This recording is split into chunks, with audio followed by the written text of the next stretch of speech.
Hi hello ನಮಸ್ತೆ friends, welcome back to my YouTube channel. ಇವತ್ತಿನ recipe ಏನಂತ ಹೇಳಿದ್ರೆ ಮೆಂತ್ಯ ಸೊಪ್ಪಿನ ದಾಲ್ ಪಪ್ಪು ಯಾವ ರೀತಿ ಮಾಡೋದು ಅಂತೇಳಿ ತಿಳಿಸ್ಕೊಡ್ತೀನಿ. ಇದು ಭಾಳ ರುಚಿಯಾಗಿರುತ್ತೆ. ಅನ್ನ ಸಾಂಬಾರಿಗೆ, ಹಾಗೆ ಮುದ್ದೆಗೆ ಮತ್ತು ಚಪಾತಿ ಹಾಗೂ ಪರೋಟಗೆಲ್ಲ ಇದು ತುಂಬಾ ಒಳ್ಳೆ ಕಾಂಬಿನೇಷನ್ ಅಂತಲೇ ಹೇಳ್ಬೋದು. So welcome back to my YouTube channel. ಹಾಗೆಯೇ ಹೊಸಬ್ರು ಯಾರೆಲ್ಲ ನನ್ನ ಚಾನಲ್ನ ನೋಡ್ತಾ ಇದ್ದೀರಾ, ಇವಾಗಲೇ ಹೋಗಿ ಸಬ್ಸ್ಕ್ರೈಬ್ ಮಾಡಿಕೊಂಡು ಯೂಟ್ಯೂಬ್ ಚಾನಲ್ನ ನೋಡಿ. ಹಾಗೆಯೇ ಪಕ್ಕದಲ್ಲಿರೋ ಬೆಲ್ ಐಕಾನ್ನ ಪ್ರೆಸ್ ಮಾಡಿ ನಾನು ಹಾಕೋ ಎಲ್ಲ ವೀಡಿಯೋಸು ಕೂಡ ನಿಮ್ಮ ಒಂದು ಚಾನಲ್ಗೆ ನೋಟಿಫಿಕೇಷನ್ ಬರುತ್ತೆ. So welcome back to my YouTube channel ಅಂತ ಹೇಳ್ತಾ ಬನ್ನಿ ಸ್ಟಾರ್ಟ್ ಮಾಡೋಣ. ನಾನಿಲ್ಲಿ ಒಂದು ಬೌಲಲ್ಲಿ ಸ್ವಲ್ಪ ಹೆಸರುಬೇಳೆನ ತೊಗೊಂಡಿದ್ದೀನಿ. ಸೊ ಒಂದು ಬೌಲ್ ಫುಲ್ ಆಗುವಷ್ಟು ಮತ್ತು ತೊಗರಿಬೇಳೆನೂ ಕೂಡ ತೊಗೊಂಡಿದ್ದೀನಿ. ಈ ಹೆಸರುಬೇಳೆಗಿಂತ ತೊಗರಿಬೇಳೆ ಪ್ರಮಾಣ ಸ್ವಲ್ಪ ಜಾಸ್ತಿನೇ ಇದ್ದರೆ ಚೆನ್ನಾಗಿರುತ್ತೆ. ಸೊ ನೀರು ಚೆನ್ನಾಗಿ ಕಾಯಿಸಿದ್ದೀನಿ. ಸೊ ಅದಕ್ಕೆ ಒಂದು 2-3 ಸರಿ ನೀಟಾಗಿ ವಾಶ್ ಮಾಡಿಬಿಟ್ಟು ತೊಗರಿಬೇಳೆ ಹಾಗೂ ಹೆಸರುಬೇಳೆನ ಸೊ ಹಾಕಿಬಿಟ್ಟು ಕುದಿಲಿಕ್ಕೆ ಇಟ್ಬಿಡಿ. ಚೆನ್ನಾಗಿ ಇದು ಮೆತ್ತಗಾಗೋವರೆಗೂ ತುಂಬ ಚೆನ್ನಾಗಿ ಬೇಯಬೇಕಾಗುತ್ತೆ. ನೀವು ಕುಕ್ಕರಲ್ಲಿ ವಿಷಲ್ ಓಡಿಸೋದಾದರೆ ಒಂದು 2-3 ವಿಷಲ್ನ ಓಡಿಸ್ಬಿಡಿ. ಸೊ ನೋಡಿ, ಇವಾಗ ಚೆನ್ನಾಗಿ ಕುದೀತಾ ಇದೆ ಬೇಳೆ. ಸೊ ಅದಕ್ಕೆ ಒಂದು 4-5 ಹಸಿರು ಮೆಣಸಿನ್ಕಾಯಿನ ಕೂಡ ಹಾಕಿದ್ದೀನಿ. ಸೊ ಸ್ವಲ್ಪನೇ ಆಯಿಲ್ ಹಾಕ್ಕೊಳ್ಳಿ.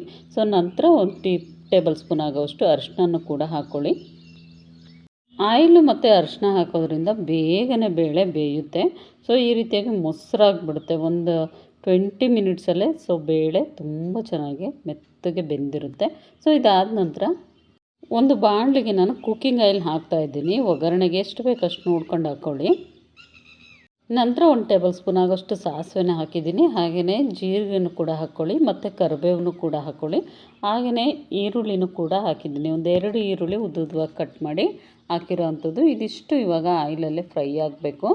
ಸೊ ಆಯಿಲಲ್ಲಿ ಫ್ರೈ ಆಗಿ ಮಾಡೋದ್ರಿಂದ ಸೊ ಸಾಂಬಾರು ಟೇಸ್ಟ್ ಅಂತೂ ಭಾಳ ರುಚಿಯಾಗಿರುತ್ತೆ. ಇದು ಮೆಂತ್ಯ ಸೊಪ್ಪಿನ ದಾಲ್ ಪಪ್ಪು ಅಂತೇಳಿ ಕರೀತಾರೆ. ಸೊ ತುಂಬ ರುಚಿಯಾಗಿರುತ್ತೆ. ಇದು ಕೇರಳದಲ್ಲಿ ಇದನ್ನು ಹೆಚ್ಚಾಗಿ ಮಾಡುವಂಥದ್ದು. ಆಮೇಲೆ ಇದಕ್ಕೆ ನಾನಿವಾಗ ಒಂದು 2 ಟೊಮೊಟೊನ ಕಟ್ ಮಾಡಿ ಹಾಕಬೇಕು. ಸೊ ಹಾಕ್ಬಿಟ್ಟು ಇದನ್ನು ಕೂಡ ಟೊಮೊಟೊ ಸ್ವಲ್ಪ ಸಾಫ್ಟ್ ಆಗೋ ರೀತಿಯಾಗಿ ಫ್ರೈ ಮಾಡ್ಕೊಳ್ಳಿ. ಹೀಗೆ ಟೊಮೊಟೊ ಎಲ್ಲ ಸಾಫ್ಟ್ ಆದಮೇಲೆ 1 ಕಟ್ಟು ಮೆಂತ್ಯ ಸೊಪ್ಪನ್ನ ನಾನು ಹಾಕಿದ್ದೀನಿ. ನೀಟಾಗಿ ವಾಶ್ ಮಾಡಿ ಕಟ್ ಮಾಡ್ಕೊಂಡಿರಬೇಕು. ಈ ರೀತಿ ಚಿಕ್ಕದಾಗಿ ಕಟ್ ಮಾಡ್ಕೊಂಡು ಹಾಕಿ ಇದನ್ನು ಕೂಡ ಒಗ್ಗರಣೆಗೆ ನೀಟಾಗಿ ಫ್ರೈ ಮಾಡ್ಕೊಳ್ಳಿ ಚೆನ್ನಾಗಿ. ಇದಾದಮೇಲೆ ಇದಕ್ಕೆ ರುಚಿಗೆ ಎಷ್ಟು ಬೇಕೋ ಅಷ್ಟು ಉಪ್ಪನ್ನ ಹಾಕ್ಕೊಳ್ಳಿ. ಹಾಗೆಯೇ ಒಂದು 1/2 ಟೇಬಲ್ ಸ್ಪೂನ್ ಆಗೋಷ್ಟು ಅರಿಶಿನ ಹಾಕಿಬಿಟ್ಟು ಈ ರೀತಿಯಾಗಿ ಮಿಕ್ಸ್ ಮಾಡ್ಕೊಳ್ಳಿ. ಸೊ ನಿಮಗೆ ಖಾರದ ಪುಡಿ ಬೇಕಿದ್ದರೆ ಹಾಕ್ಕೊಳ್ಳಿ. ನಾನು ಹಸಿಮೆಣಸಿನ್ಕಾಯಿ ಆಲ್ರೆಡಿ ಹಾಕಿರೋದ್ರಿಂದ ಖಾರದ ಪುಡಿ ಏನು ಹಾಕ್ತಾಯಿಲ್ಲ. ತುಂಬ ಖಾರ ಇದೆ ಅದು. ಸೊ ಹಾಗಾಗಿ ನಿಮಗೆ ಖಾರದ ಪುಡಿ ಬೇಕು ಇನ್ನೊಂಚೂರು ಅನ್ನೋದಾದರೆ ಹಾಕ್ಕೊಳ್ಳಿ ಇದಕ್ಕೆ. ಸೊ ಈ ರೀತಿಯಾಗಿ ಒಗ್ಗರಣೆಗೆ ಇದನ್ನೆಲ್ಲದನ್ನು ಕೂಡ ಈ ರೀತಿಯಾಗಿ ಫ್ರೈ ಮಾಡ್ಕೊಳ್ಳಿ. ಇದಾದಮೇಲೆ ನೋಡಿ, ಈ ಕಡೆ ಬೇಳೆ ತುಂಬ ಮೊಸರಾಗೋ ರೀತಿಯಾಗಿ ಬೆಂದಿದೆ. ಸೊ ಇದನ್ನು ಇವಾಗ ಒಗ್ಗರಣೆಗೆ ಹಾಕ್ಕೊಳ್ಳಿ. ಸೊ ಈ ಥರ ನೀವು ಮಾಡಿ ನೋಡಿದ್ರೆ ಮೆಂತ್ಯ ಸೊಪ್ಪಿನ ದಾಲ್ ತುಂಬ ರುಚಿಯಾಗಿ ತುಂಬಾ ಚೆನ್ನಾಗಿ ಬರುತ್ತೆ. ಸೊ ಇದನ್ನು ಹಾಕಿಬಿಟ್ಟು ಈ ರೀತಿಯಾಗಿ ಮಿಕ್ಸ್ ಮಾಡ್ಕೊಳ್ಳಿ. ತುಂಬಾ ಟೇಸ್ಟಾಗಿರುತ್ತೆ. ಸೊ ಇದನ್ನು ನೀವು ಒಮ್ಮೆ ಟ್ರೈ ಮಾಡಿ ನೋಡಿ. ಅಷ್ಟೊಂದು ರುಚಿಯಾಗಿ ಅಷ್ಟೊಂದು ಅದ್ಭುತವಾಗಿರುತ್ತೆ. ಸೊ ಇದು ಇವಾಗ ರೆಡಿಯಾಗಿದೆ. ಸೊ ಇದಕ್ಕೆ ನಾನಿವಾಗ ಈ ರೀತಿಯಾಗಿ ಬೇಳೆ ಸಾಂಬಾರಿಗೆಲ್ಲ ಸಪ್ರೇಟಾಗಿ ಸಾಂಬಾರು ಪುಡಿನ ರೆಡಿ ಮಾಡಿ ಇಟ್ಟಿರ್ತೀವಿ. ಸೊ ಆ ಒಂದು ಸಾಂಬಾರು ಪುಡಿನ ಮನೆಯಲ್ಲೇ ಇಟ್ಟಿರೋ ಅಂಥದ್ದು. ಸೊ ಅದನ್ನು ಹಾಕಿಬಿಟ್ಟು ಈ ರೀತಿಯಾಗಿ ಮಿಕ್ಸ್ ಮಾಡ್ತಾಯಿದ್ದೀನಿ. ನಂತರ ನಾನು ಇದಕ್ಕೆ ಒಂದು ಸ್ವಲ್ಪ ಕಾಯಿ ತುರಿನೂ ಕೂಡ ಹಾಕಿಬಿಟ್ಟು ಮಿಕ್ಸ್ ಮಾಡ್ಕೊಳ್ಳಿ. ಇದು ಒಮ್ಮೆ ಕುದ್ರೆ ಸೊ ಮೆಂತ್ಯ ಸೊಪ್ಪಿನ ದಾಲ್ ಪಪ್ಪು ರೆಡಿ ಆಯಿತು. ಸೊ ತುಂಬ ಟೇಸ್ಟಾಗಿರುತ್ತೆ.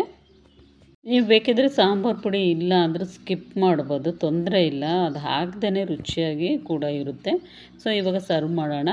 ಸೊ ವೆರಿ ಈಸಿಯಾಗಿ ಮಾಡ್ಕೋಬೋದು ಮೆಂತ್ಯ ಸೊಪ್ಪಿನ ದಾಲ್ ಪಪ್ಪು. ನೋಡಿದ್ರಲ್ವ, ಯಾರೆಲ್ಲ ಈ ವಿಡಿಯೋಸ್ ನೋಡ್ತಾ ಇದ್ದೀರಾ ಇವಾಗಲೇ ಹೋಗಿ ಸಬ್ಸ್ಕ್ರೈಬ್ ಮಾಡ್ಕೊಳ್ಳಿ. ಹಾಗೆಯೇ ಲೈಕ್ ಮಾಡಿ, ಶೇರ್ ಮಾಡಿ, ಹೀಗೆ ಸಪೋರ್ಟ್ ಮಾಡ್ತಾಯಿರಿ ಅಂತ ಹೇಳ್ತಾ ಮುಂದಿನ ಒಂದು ವಿಶೇಷವಾಗಿರೋವಂಥ ರೆಸಿಪಿಯೊಂದಿಗೆ ಮತ್ತೆ ಸಿಗ್ತೀನಿ ಫ್ರೆಂಡ್ಸ್. ಟೇಕ್ ಕೇರ್ ಎಲ್ರಿಗೂ. ಬಾಯ್.